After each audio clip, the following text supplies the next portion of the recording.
Yeah, are you opening John 6 right now? Yes, sir. Dude, that's great minds, man. What are you going to do with it? Are you going to read it? What are you going to do? If the time comes. Okay, cool. But we can pull, right, John, what is it, John 6? John 6:51. What is it? What does that say in particular? It says, I am the living bread which came down from heaven. If anyone eats of this bread, he will live forever. And the bread which I shall give for the life of the world is my flesh. Okay, so that...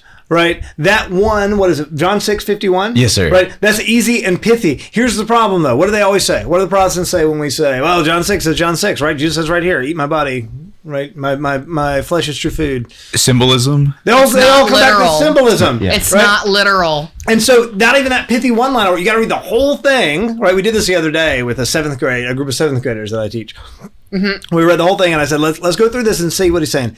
Jesus is saying, this is my body, over and over and over again. And then what do most of his disciples do? They leave. And then what does Jesus do? Does he chase after them and say, it's just being metaphorical? No, he doesn't, right? He looks to Peter and he says, you're going to leave me too? And I just think that's beautiful. I love that. That's because it's repetitive. Oh, it's not like when he says, I'm the tree of life, right?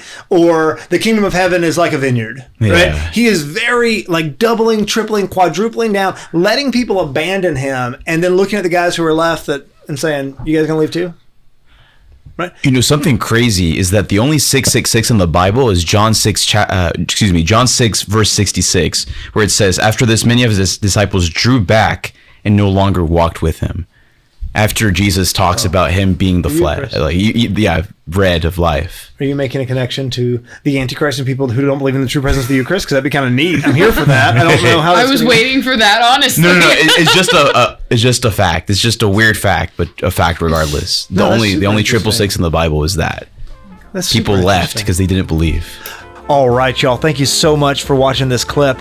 If you enjoyed what you're seeing here, make sure you go and watch the whole video down below. Make sure you like and subscribe and share it with anybody else who you think might be interested.